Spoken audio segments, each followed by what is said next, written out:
Hello, Internet, and welcome to my live reaction for The Cuckoo's Fiancee, Chapter 29.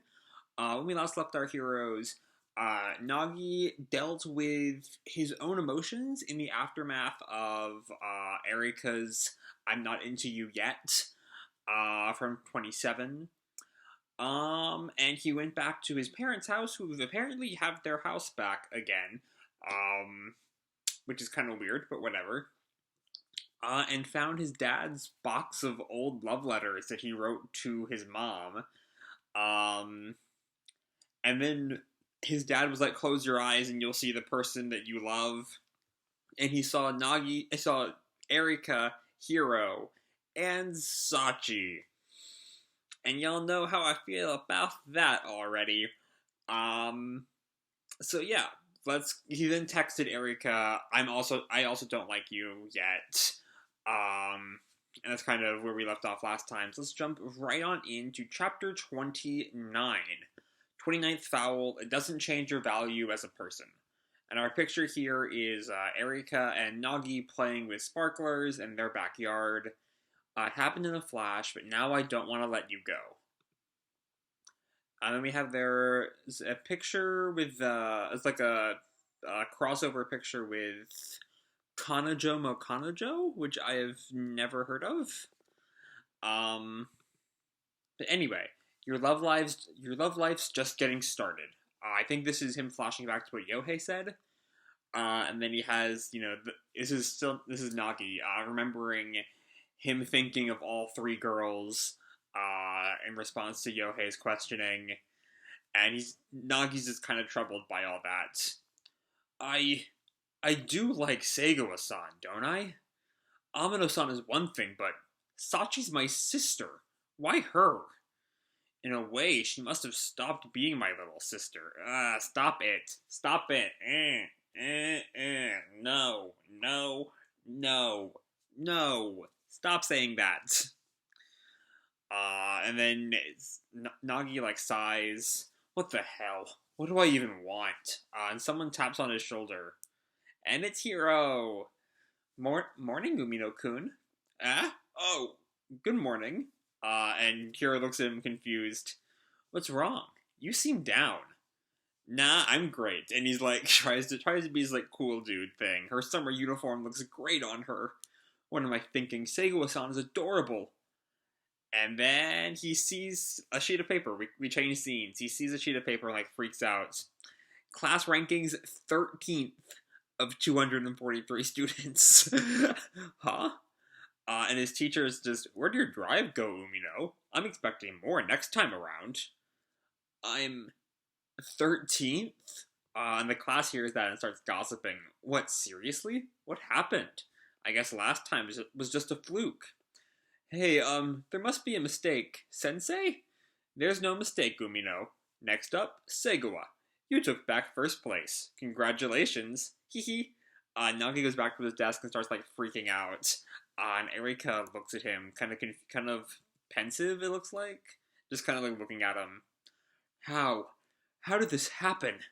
When I think about it, there can only be one reason. And those two fanboys are in the corner looking at him. Oh dear, it's our man Umino. He looks quite down. Our once great Icarus finds his wings have melted. He should soon meet his demise. It's like Akachi Mitsuhide in the flesh. There's a reference I absolutely do not get. Napoleon faces his last 100 days. We shall see what happens next. Nagi doesn't even notice them, doesn't even comment how fucking weird they are. And then the other three weird dudes, who I don't really remember what their shtick is, all show up now.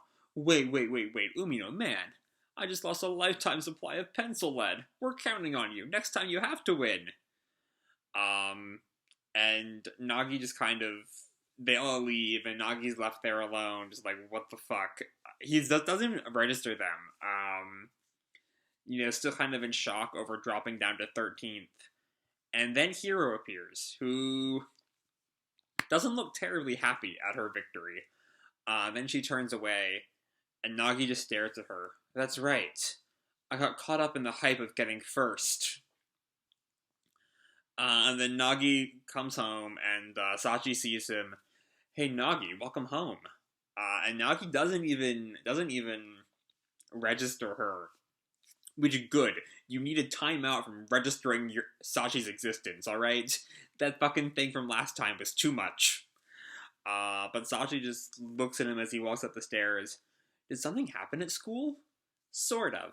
Nagi-kun, well, this is Erika who is behind her. There was this test, and he got 13th? Seems that way. I don't see the problem. 13th is really good. Erika has completely different priorities from Nagi. He always gets first or second. I've never seen him fall short of that. Then Sachi looks back up to where Nagi is left, and Erika looks back at her for a moment, and then Sachi asks, "Oh, what do you end up getting, Erika-chan?" Last. Last? And then we check back in with the moping Nagi. What's my problem? Come on. He's face down on his pillow. And he flashes back. Once I've won 10 times, will you go out with me? I say that and tank right down to 13th. I want to let my parents live comfortably someday. Did I forget why I'm doing this? And he starts head in hands rolling around the bed. This is so mortifying. I could crawl in a hole and die. And Segawa-san, that total disdain on her face? Is that what you thought is that what you thought that expression was, Nagi? Because I spent so much time screwing around, I completely forgot they were giving back test scores today. I was just thinking about how cute Segawa-san was. But what can I do? It's been 2 months since I found out I was engaged and had to start living here with Amano-san. On top of dealing with my own stuff, I've got housework. Meanwhile, Amano-san just does whatever she wants. We see Erika sitting in a pool of her own laundry.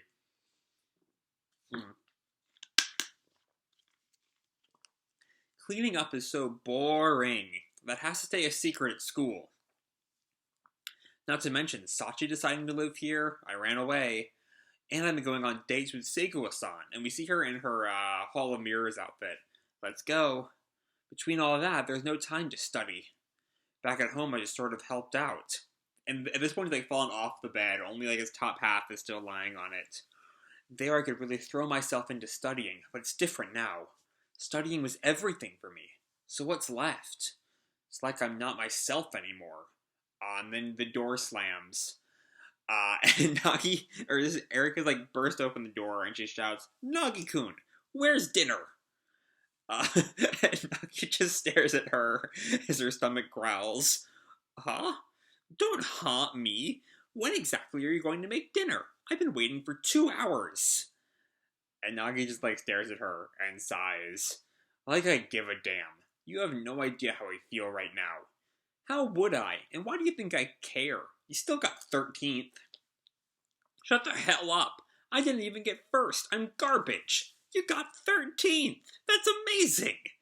Nagi kind of grits his teeth at her and turns away. Don't give me that half-assed crap. You've got no idea what not getting first means for me. My grades are all I have. And Erika just kind of pouts. Your grades are all you have? What's that supposed to mean? Did you forget what I said before? I have fun when I'm with you. So what, you're saying that's nothing? She's your whole self-hatred thing is an attack on me. That is sign that she is into you, dude. One thing. That's only barely just my shipper lenses talking. So what, you're saying that's nothing? No, I'm not saying that. But having fun is what led me here. I neglected my schoolwork. What matters is you had fun, right? And Nagi snaps back at her. No, that's not. First place, 13th place, none of that matters. It doesn't change your value as a person. And Nagi's just stunned into silence. Apparently, this is the first time he's ever thought of that. And then some time passes, and he's just made dinner. Erika's happily patting her stomach. I ate so much I don't think I can move. Don't come crying to me if you get fat. Hey! And then she points at him. Besides, if you couldn't cook, what else would you be good for? Come again. And then we see Nagi back at work studying, but a little bit more content than he's been. In Love and Learning, Nagi does things his own way. Next time, Nagi and Hiro go one-on-one in PE. Okay. So, that one page where he starts thinking about Sachi aside, this is a really fun chapter. It reminds us of kind of one of Nagi's central goals being, to be number one in the class. That's kind of been, as Nagi himself notes, left by the wayside with all of the antics and drama of the past several chapters. Specifically the dates with Hiro and whatever the fuck Sachi has going on. We see the return of the weird guys, who I really just don't know what they're doing at all. But then Nagi just kind of mopes. Honestly, this is kind of a pair with last chapter, in that they're both very much like inward character studies for Nagi. Last time about his love life, and this time about his academic life. And in the end, whereas last time he's kind of left with more questions than answers, thanks to the seeing three people when he thinks about who he likes. Here he has a little bit of contentment. Erika snaps some sense into him and, reminds him that he's a person, his grades don't determine his value as a person. And while his issues aren't exactly resolved, he's at least a little more happy moving forward in them. Whereas last time just kind of shoved him into the abyss. But yeah, it's a fun chapter. It's a pretty simple chapter. There's not a whole lot to really dive into, unlike last time where I was just piecing together so much going on. But yeah, it's Nagi's. He's, still lower in the rankings than he was, but he's accepting that it doesn't matter what his grades are. And I'm curious how that's going to tie into his relationship with Hiro, given that relationship is very much based on their competing grades. And given that next time promises a PE match between the two, maybe it'll end up coming back in there, possibly, maybe, I'm not entirely sure. But I feel like it's one of those things we're just going to have to wait and see. So that's kind of all I've got for this chapter. Hope you all enjoyed the chapter and the video itself. If you did, feel free to drop me a like or subscribe or, do whatever makes you happy, And remember, your life is your own, okay? Bye!